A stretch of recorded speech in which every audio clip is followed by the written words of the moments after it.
সব একেবারে সাইজ হয়েছে, ঢাকায় কোনো সিট দেবো না ইনশাআল্লাহ। প্রতিপক্ষ দলকে এভাবেই হুঙ্কার দিয়েছেন ঢাকা ১৭ আসনে জামাতের প্রার্থী ডাক্তার এস.এম. খালেদুজ্জামান। তিনি বলেন, সারা বাংলাদেশে এখন সব জামাত আর শিবির, ঢাকায় কোনো সিট দেব না, কোনো ভয় পাবেন না, সব একেবারে সাইজ হয়ে যাবে।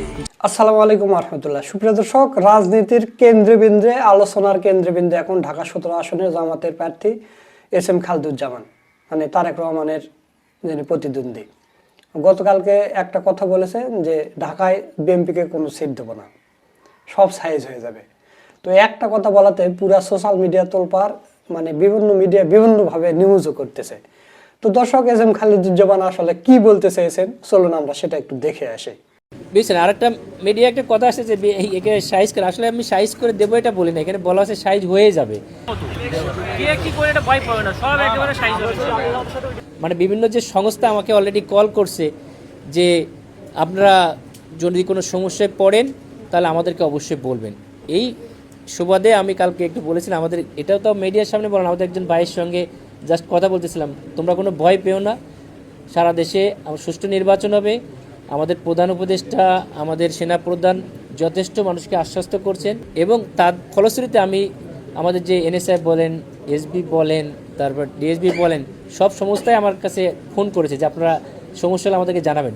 তো এটা মিডিয়া একটু টুইস্ট করে সেটা বলছে যে সব সাইজ করে দেবো, আসলে সব সাইজ করে দেবো আর সাইজ হয়ে যাবে, এই দুইটা জিনিস কিন্তু এক না। তো আপনারাও মিডিয়ার মাধ্যমে কথাগুলো একটু মানে সঠিকভাবে তুলে ধরার চেষ্টা করবেন আর কি। দর্শক, আপনারা ভিডিওটা দেখলেন, এস.এম. খালেদুজ্জামান আসলে কি বলতে চেয়েছিলেন, আর আমরা অরিজিনাল ভিডিওটা দেখি, যেটা নিয়ে সোশ্যাল মিডিয়া তোলপাড়।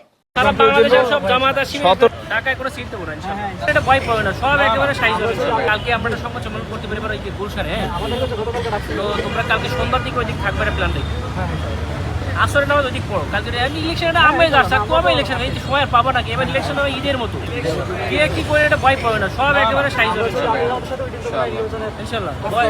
ভয় তো কোনো দিকে শিবির হলো ছাত্র সংসদ সব গণহারে জিতবে, সাক্ষী জিততে হবে।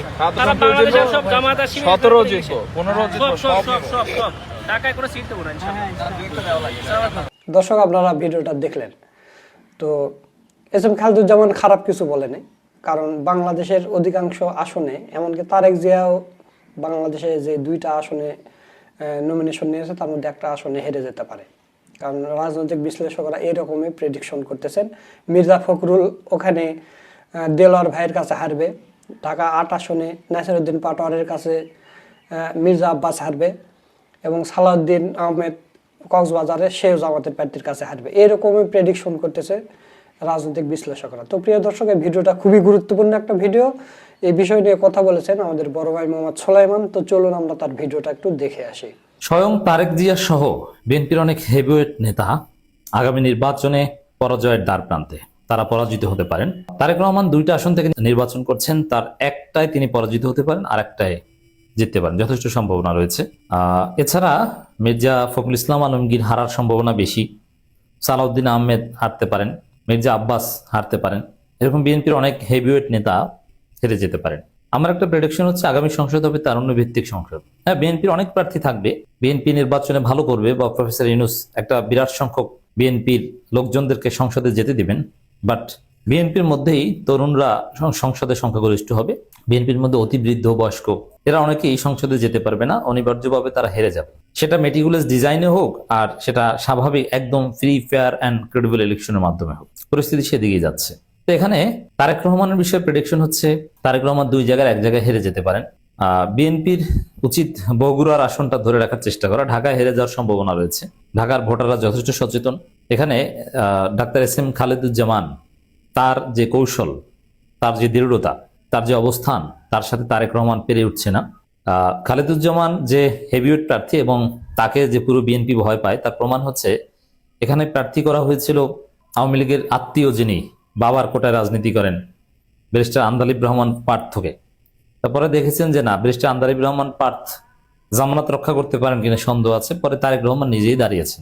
তারেক রহমান পার্থের চাইতে ভালো করবেন বা ফাইট হবে, কিন্তু জিতে আসার সম্ভাবনা কম দেখছি, কারণ ওই আসনের ভোটারদের অলরেডি খালেদুজ্জামান কনভিন্স করে ফেলেছেন। আর খালেদুজ্জামান একজন নামি দামি চিকিৎসক, মানবিক ডাক্তার, তার মাধ্যমে অনেকে সেবা পাচ্ছে, এবং তিনি অনেক আগে থেকে এই এলাকায় জনসম্পৃক্ত, জনগণের কল্যাণে কাজ করেন। বিএনপির কথা যদি বলি, জাস্ট উড়ে এসে জুড়ে বসা। এবং ঢাকা 17 আসনের ভোটারদের সাথে তারেক রহমানের কোনো সম্পর্ক নেই। মানুষ তাকে কখনো কাছে পায়নি এবং কাছে পাবে না। কাউকে এক প্যাকেট বিরিয়ানি খাওয়ানো, একটা শাড়ি দেয়া অথবা 2 টাকার বাজার করে দিয়েছে, এরকম কোনো হিস্ট্রি ঢাকা 17 আসনের প্রার্থী জনাব তারেক রহমানের ক্ষেত্রে নেই। আর খালেদুজ্জামান সাহেব তাদের রক্তে মাংসে মিশে গেছেন, প্রতীকী অর্থে বললাম। ঘরে ঘরে পৌঁছে গিয়েছেন, তাদের বিপদে পাশে দাঁড়িয়েছেন, তাদেরকে পয়সা দিয়েছেন, ঘর উঠিয়ে দিয়েছেন, বই পুস্তক কিনে দিয়েছেন, আরো অনেক উপকার করেছেন। হ্যাঁ, ওয়েলফেয়ার পলিটিক্স জামাত করে, তারা পানির টিউবওয়েল দেয়, অনেক কিছু করেছে, যেটা তারেক রহমান কিছুই করেনি। ঢাকা 17 আসনের একজন ভোটার বলতে পারবেন না যে আমি বিএনপির প্রার্থী তারেক রহমানের কাছ থেকে 1 টাকার সুবিধাভোগী, কিন্তু জামাতের প্রার্থী খালিদুজ্জামানের কাছ থেকে উপকারভোগী, সুবিধাভোগী, তাকে কাছে পেয়েছে, এরকম লক্ষ এক্সাম্পল আছে। অতএব তারেক রহমান এখানে হেরে যাওয়ার সম্ভাবনা বেশি।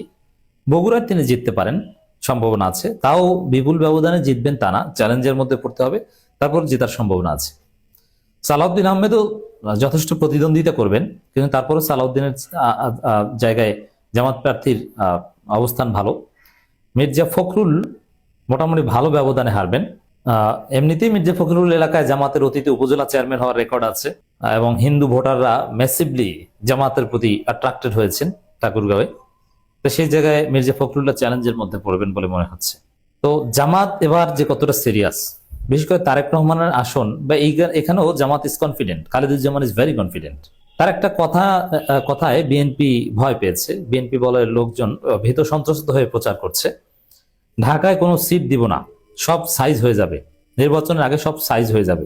ঢাকায় কোনো সিট দেবো না, ইনশাআল্লাহ। এটা ভয় পাবে না, সব একেবারে সাইজ হবে কালকে। এটা এস এম খালেদুজ্জামান বলছেন, এটা ভাইরাল হয়েছে, বিভিন্ন গণমাধ্যমও রিপোর্ট করছে এটা নিয়ে। তো এটার অর্থ কি? অনেকে নেগেটিভলি নিচ্ছেন না, এটা নেগেটিভলি নেওয়ার কিছু নেই। ঢাকায় কোনো সিট দিব না, এর মানে এই নয় যে ভোট চুরি করে, কারচুপি করে, গায়ের জোরে জামাত জিতে যাবে না। এর অর্থ হচ্ছে যে আমরা প্রতিযোগিতা করে, জনগণকে কনভিন্স করে আমাদের পক্ষে জনগণ ভোট দিবে, এটাই যে নির্বাচনী প্রচারণা যে টাইমটা, এর মধ্যে আমরাই জনগণকে কনভিন্স করতে পারবো প্রচারণার মাধ্যমে, বিএনপি পারবে না। এটা কনফিডেন্স থেকে একটা কথা খালেদুজ্জামান বলেছে, এটা কোনো থ্রেট নয়। যারা এটাকে থ্রেট হিসাবে বা কারচুপি নির্বাচন হিসাবে জামাত কেন্দ্র দখল করবে এই হিসাবে প্রচার করছে, এটা হাস্যকর। আর জামাত কেন্দ্র দখল করবে এটা কেউ কল্পনাও করে না। তাও আবার তারেক রহমানের আসনে কেন্দ্র দখল করবে, এটা একটা ফালতু চিন্তা, জামাতের বিরুদ্ধে একটা ফালতু এলিগেশনস। তাহলে খালেদুজ্জামান যে বলছেন ঢাকায় কোনো সিট দিব না, মানে তারা লড়াই করবে এবং জনগণকে বুঝিয়ে ভোটের লড়াইয়ে জামাত জিতে যাবে, এ ধরনের কথা বলা তো আত্মবিশ্বাসের জায়গা থেকে বলা হয়। তো এটা নিয়ে সমালোচনার কিছু নেই। নির্বাচনের আগে সব সাইজ হয়ে যাবে, এটা খালেদুজ্জামান যে স্মার্ট প্রার্থী এবং তিনি যে পাওয়ার পলিটিক্স বুঝেন এবং করেন। জামাতের নারী প্রার্থীদের মারধর করবেন, মসজিদের মধ্যে আটকে জামাত শিবিরের লোকজনকে পিটাবেন, আর জামাত আঙ্গুল চুষবে না। প্রশাসনের মাধ্যমে জামাত যথাযথ ব্যবস্থা গ্রহণ করতে বাধ্য করবে প্রশাসনকে, আর প্রশাসন যদি না পারে জামাত প্রতিরোধ করবে। বিএনপি সন্ত্রাসীরা জামাতের সাথে মারামারি তো পারবে না। আমি এই ব্যাখ্যাটা দিব, এবং you can write it down. জামাতের থিওরি, জামাত সিদ্ধান্ত নিয়ে ফেলেছে। বিএনপি যেসব জায়গায় জামাতের উপর নির্যাতন করছে, জামাতের নারী নেত্রীদের উপর হামলা করছে, বিএনপি সন্ত্রাসীরা, ওরা মা বাবার বৈধ সন্তান নয়। কোনো মা বাবার বৈধ সন্তান কোনো নারীর উপর হামলা করতে পারে না, তাও আবার পর্দানশীল, সবচেয়ে সম্মানিতা নারী। কোনো বৈধ সন্তানের ক্ষেত্রে এটা ইম্পসিবল। এটা যারা জারজ, যাদের জন্মের ঠিক নেই, এরা করে। তো এইটা করছে বিএনপি সন্ত্রাসীরা। আমি নিশ্চিত আপনি খোঁজ নেন, যারা পর্দানশীল নারীদের সাথে এমনিতে কথা কাটাকাটি, এটা হতে পারে, ভেরি সিম্পল, কিন্তু চূড়ান্ত পর্যায়ের গায়ে হাত দেওয়ার মতো ঘটনা ঘটায়, মোবাইল কেড়ে নেওয়ার মতো ঘটনা ঘটায়, অকথ্য ভাষা গালাগালি করে, আপনি খুঁজে নেন। আমি একজনকে চিনি, আমি নাম বলবো না কোন এলাকায়, আমি একজনকে চিনি, ডিটেলসও বলবো না। এমন একজন লোক আমার পরিচিত আছে বাংলাদেশে, যার বিয়ের 5 মাস পর বাচ্চা হয়েছে, এই খবর আমরা পেয়েছি। এর মানে বিয়ের পরেই বাচ্চা হয়েছে, কিন্তু বাচ্চাটা কিন্তু বৈধ না। বাচ্চাটা যখন গর্ভে এসেছে তখন কিন্তু তাদের মধ্যে বৈবাহিক সম্পর্ক ছিল না। তো বিয়ের 5 মাস পর, 6 মাস পর 10 মাসের বাচ্চা হয়েছে, 7 মাস পর 10 মাসের বাচ্চা হয়েছে, মানে 10 মাস গর্ভে ছিল, এরকম ঘটনা কিন্তু আছে। তো এই টাইপের জারজরাই নারীদের উপর হামলা করতে পারে। খোঁজ নেন, আপনি এরকম কোন হিস্ট্রি পাবেন যে ঠিক আছে, কাগজে কলমে আপনি জানেন যে এর মা বাবা তো বৈধ, অমুক হুজুর বিয়ে পড়িয়েছে, কিন্তু আসলে যে বিয়ের 6 মাস পর হয়েছে এটা তো আপনি জানেন না, খোঁজ দেন। আছে তো দর্শক, দুনিয়া এবং আখেরাতে ওদের পরিণতি ভোগ করতে হবে, দুনিয়ায় ওদের সর্বোচ্চ জিল্লতি অপেক্ষা করছে।